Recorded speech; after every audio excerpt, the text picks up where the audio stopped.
Hello दोस्तों, स्वागत है आपका मेरे YouTube चैनल परीक्षा प्लान में। तो कैसे हैं आप लोग? आई होप अच्छे होंगे। और जैसा कि आप लोगों को पता है कि मैथ्स पेडागोजी के प्रीवियस ईयर के क्वेश्चंस को मैं सॉल्व करवा रही हूं। तो ये जो पेपर है ये जुलाई 2019 वाला पेपर है। इसमें जो भी मैथ्स पेडागोजी के क्वेश्चन हैं उनको सॉल्व करवाऊंगी। तो चलिए वीडियो को शुरू करते हैं। वीडियो देखने के बाद यदि आपको अच्छा लगे तो वीडियो को लाइक और शेयर कीजिएगा, और यदि आप चैनल पर नए हैं तो चैनल को सब्सक्राइब कर लीजिए। तो चलिए पहला प्रश्न पढ़ते हैं। लिखा है, कक्षा 3 में चतुर्थांश 1/4 की संकल्पना समझाने के लिए अध्यापक को कौन से उचित अनुक्रम का अनुसरण करने की आवश्यकता है? पहला विकल्प है चतुर्थांश के प्रतीक को श्याम पट पर लिखना। दूसरा है ठोस पदार्थ लेकर उसे चतुर्थांशों में बांटना। तीसरा है चतुर्थांश को प्रदर्शित करने वाले चित्र दिखाना। तो इनका क्रम बताना है, क्रम से इन्हें लगाना है। तो चलिए लगा लेते हैं। लिखा है,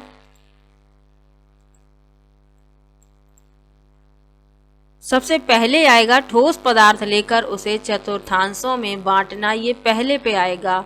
उसके बाद क्या आएगा? चतुर्थांश को प्रदर्शित करने वाले चित्र दिखाना और चतुर्थांश के प्रतीक को श्याम पट पर लिखना, यानी कि BCA इस क्रम में आएंगे। तीसरा विकल्प इस प्रश्न का उत्तर है।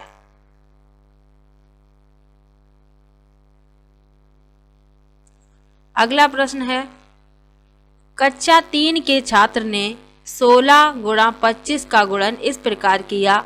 16 और गुणा करना है, 16 में 25 का गुणा करना है। तो उसने इस प्रकार से किया है, 8 में 2 का गुणा, फिर 2 में 5 का, 5 में 5 का, और उसने 400 ये उत्तर निकाला है। आगे लिखा है, इस प्रश्न को हल करने के लिए छात्र ने गुणन के किस नियम का प्रयोग किया है? पहला विकल्प है वितरण सिद्धांत। दूसरा विकल्प है साहचर्य सिद्धांत। तीसरा है पुनरावृत्त योग, और चौथा है प्रतिलोम गुणन सिद्धांत।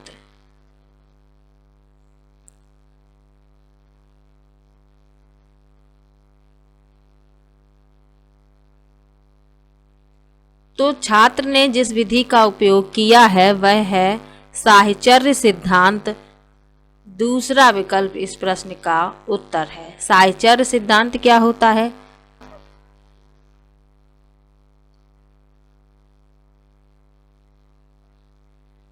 तो साहचर्य सिद्धांत क्या है? संख्याएं किसी वांछनीय तरीके या अनुक्रम में संबंधित होती हैं और संख्याओं का समूहीकरण परिणाम को प्रभावित नहीं करता।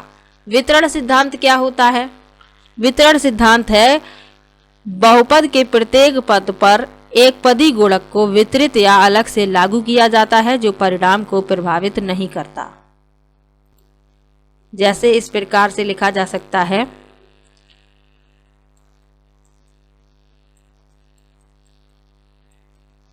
अब इसका गुणा इसमें भी हो जाएगा, इसमें भी हो जाएगा, और इस प्रकार से सॉल्व करेंगे तब भी उत्तर वही आएगा दोनों में।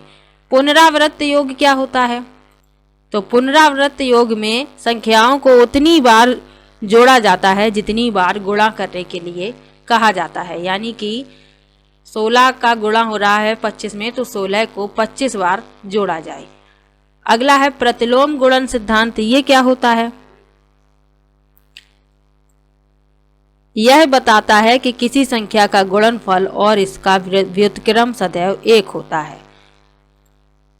तो इन सब के बारे में भी जानना आवश्यक है। अगला प्रश्न है, समावेशित विद्यालय में आप अपनी कक्षा के दृष्टिबाधित छात्रों की आवश्यकताओं को कैसे पूरा करेंगे?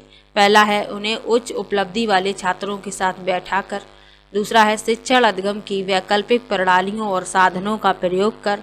तीसरा है उन्हें विशेष शिक्षक के पास भेजकर, और चौथा है उन्हें अभ्यास के लिए अतिरिक्त समय देकर। तो बच्चे दृष्टिबाधित हैं, यानी ठीक प्रकार से देख नहीं पा रहे हैं, तो शिक्षक को क्या करना है? शिक्षण अधिगम की वैकल्पिक प्रणालियों और साधनों का प्रयोग करना है। दूसरा विकल्प इस प्रश्न का उत्तर है। समावेशी विद्यालय क्या होता है? समावेशी विद्यालय एक ऐसा विद्यालय है जहां सभी छात्र बिना किसी मतभेद के एक साथ बैठते हैं और पढ़ाई करते हैं। यानी सभी को एक समान रूप से शिक्षा प्रदान की जाती है। अगला प्रश्न है, निम्नलिखित में से कौन सा गणितीय प्रक्रम नहीं है? पहला विकल्प है पक्षांतरण, दूसरा है मानस दर्शन, तीसरा है कंठस्थ करना और चौथा है आकलन करना। तो गणितीय प्रक्रम नहीं है, कंठस्थ करना तीसरा विकल्प इसमें सही है। कंठस्थ यानी रटना, ये गणित का प्रक्रम नहीं है। अगला प्रश्न है, निम्नलिखित में से क्या प्रारंभिक संख्या संकल्पना से संबंधित नहीं है? पहला विकल्प है वर्गीकरण, दूसरा है वर्ग समावेश, तीसरा है संरक्षण और चौथा है मापन। तो प्रारंभिक संख्या संकल्पना से संबंधित नहीं है मापन, चौथा विकल्प इसमें सही है। अगला प्रश्न है, संख्यांक और संख्या के विषय में निम्नलिखित में से कौन से कथन सही हैं? लिखा है संख्यांक एक प्रतीक है जिसे संख्या को प्रदर्शित करने के लिए प्रयोग किया जाता है। दूसरा लिखा है एक संख्या को विभिन्न संख्याओं द्वारा प्रदर्शित किया जा सकता है।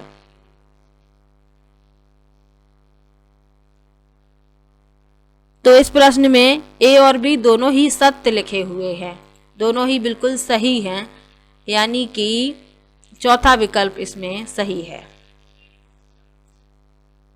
अगला प्रश्न है, योग पर निम्नलिखित शाब्दिक समस्याओं को पढ़िए। लिखा है एक टोकरी में 15 संतरे हैं और दूसरी टोकरी में 17 संतरे हैं, सब मिलाकर कितने संतरे हैं? बी में लिखा है एक 9,950 रुपये वाले मोबाइल फ़ोन की कीमत में बजट के बाद 375 रुपये की वृद्धि हो गई, नई कीमत क्या है? निम्नलिखित में से कौन सा कथन सही है? अब ये विकल्प दिए गए हैं। लिखा है ए योग की संवर्धन संरचना करता है और दूसरा बी योग की समुच्चयन संरचना को प्रदर्शित करता है। दूसरे में लिखा है ए योग की समुच्चयन संरचना को प्रदर्शित करता है और बी योग की संवर्धन संरचना को प्रदर्शित करता है। तीसरा है दोनों ही योग की समुच्चयन संरचना को प्रदर्शित करते हैं और चौथा है दोनों ही योग की संवर्धन संरचना को प्रदर्शित करते हैं। तो ए में क्या लिखा है कि टोकरी में 15 संतरे हैं और दूसरी टोकरी में 17 हैं, सब मिलाकर कितने संतरे हैं? यानी कि ए जो है वह समुच्चयन को दर्शाता है, ए योग की समुच्चयन संरचना को दर्शाता है। बी में क्या हो रहा है, 9,950 रुपये वाले मोबाइल की कीमत में बजट के बाद 350 की वृद्धि हो रही है, यानी कि बी योग की संवर्धन संरचना को दर्शाता है। दूसरा विकल्प इस प्रश्न का उत्तर है। अगला प्रश्न है, एक अध्यापक कक्षा 4 के छात्रों को निम्नलिखित कार्य देता है। 25 टाइल को सभी संभव आयताकार समूहों में व्यवस्थित करें। इस कार्य को निम्नलिखित में से कौन सी गणितीय अवधारणाओं को संबोधित किया जा सकता है? पहला विकल्प है आयतन क्षेत्रफल लंबाई, दूसरा है क्षेत्रफल गुणनखंड परिमाप, तीसरा है क्षेत्रफल परिमाप आयतन और चौथा है क्षेत्रफल आयतन लंबाई। तो शिक्षक क्या कार्य दे रहा है छात्र को कि 25 टाइल को सभी संभव आयताकार समूहों में व्यवस्थित करें, यानी कि शिक्षक जो है क्षेत्रफल गुणनखंड और परिमाप को संबोधित कर रहा है। दूसरा विकल्प इस प्रश्न में सही है।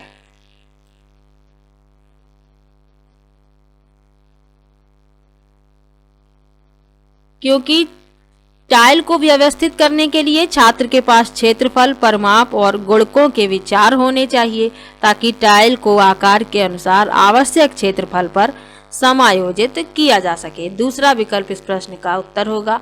अगला प्रश्न है, पियाजे के प्रस्ताव के अनुसार माप में विभिन्न भौतिक राशियों के संरक्षण की योग्यता के विषय में सही कथन पहचानिए। लिखा है भार के संरक्षण की समझ आयतन के संरक्षण से पहले आती है। दूसरा है आयतन के संरक्षण की समझ द्रव्यमान के संरक्षण से पहले आती है। तीसरा है भार के संरक्षण की समझ संख्याओं के संरक्षण से पहले आती है और चौथा है लंबाई के संरक्षण की समझ संख्याओं के संरक्षण से पहले आती है।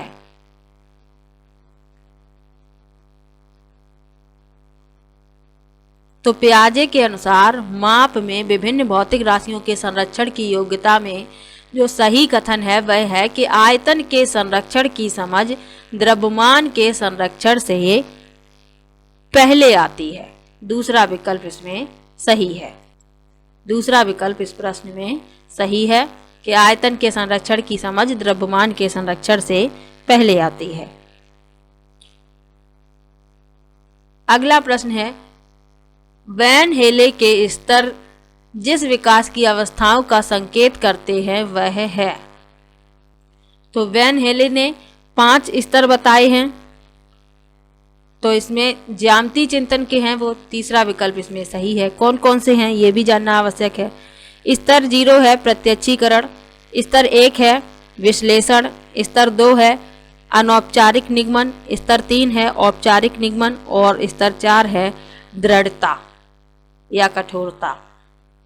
इन 5 के नाम आप लोगों को याद रखने हैं। अगला प्रश्न है, निम्नलिखित समुच्चयों में से कौन सा गणित में प्रश्न हल करने का कौशल है। पहला विकल्प है प्रयत्न, त्रुटि विधि, चित्रांकन, कंठस्थ करना। दूसरा है चित्रांकन करना, पीछे से हल करना, रट लेना। तीसरा है विवेचन करना, चर का प्रयोग करना, प्रतिरूप देखना। और चौथा है कंठस्थ करना, अनुमान लगाकर परीक्षण करना और चित्रांकन करना। तो जिसमें रटना लिखा है, कंठस्थ करना, वो काट दीजिए। गणित में रटने का कोई भी काम नहीं है। तीसरा विकल्प अपने आप ही सही हो जाएगा। विवेचन करना, चर का प्रयोग करना, प्रतिरूप देखना। अगला प्रश्न है, 2 दशमलव वाली संख्याओं के गुणन जैसे कि 0.3 और गुणा 0.2 बराबर 0.06 की संकल्पना को समझाने के लिए निम्नलिखित में से कौन सा शिक्षण अधिगम साधन उचित है। पहला लिखा है डाइंस ब्लॉक्स, दूसरा है टेलर का गिनतारा, तीसरा है संख्या चार्ट और चौथा है ग्राफ पेपर। दशमलव संख्याओं के गुणन को समझाना है, सबसे उचित अधिगम साधन है ग्राफ पेपर। चौथा विकल्प इसमें सही है।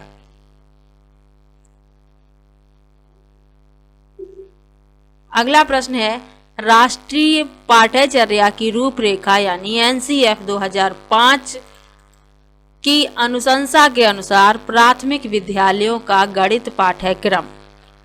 पहला विकल्प है छात्रों के प्रतिदिन के अनुभवों से संबंधित होना चाहिए, दूसरा है कार्य विधिक ज्ञान पर केंद्रित होना चाहिए, तीसरा है गणितीय संकल्पनाओं में कठोरता देने वाला होना चाहिए और चौथा है छात्रों को प्रगामी गणित के लिए तैयार करने वाला होना चाहिए।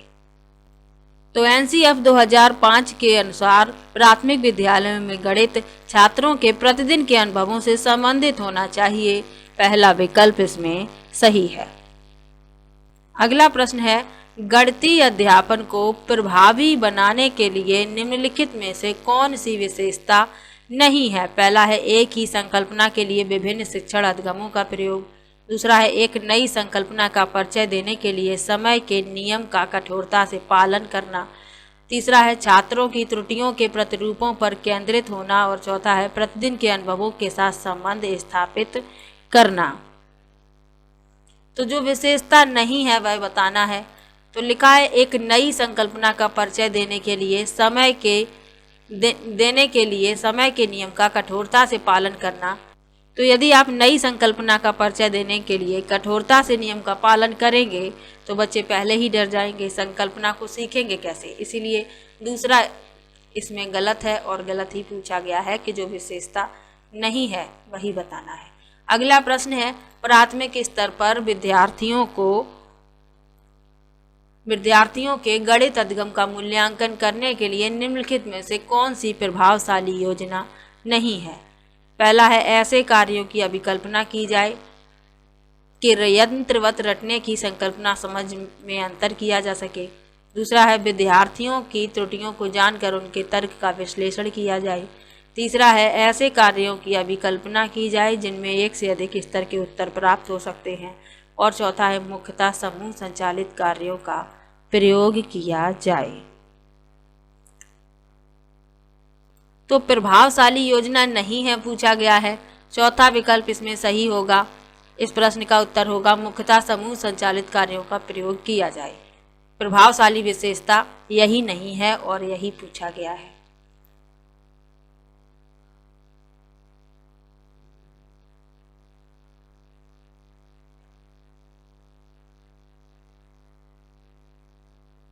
तो पेडागोजी के जितने भी क्वेश्चन थे उनको सॉल्व करवा दिया है। जुलाई 2019 वाला ये पेपर है। इसके बाद दिसंबर 2019 वाला पेपर लेके आऊँगी, उसमें जो भी मैथ्स पेडागोजी के क्वेश्चन होंगे उनको सॉल्व करवाऊँगी। किसी भी प्रश्न में आपको डाउट हो तो कमेंट बॉक्स में ज़रूर लिखिएगा। मिलते हैं नेक्स्ट वीडियो में।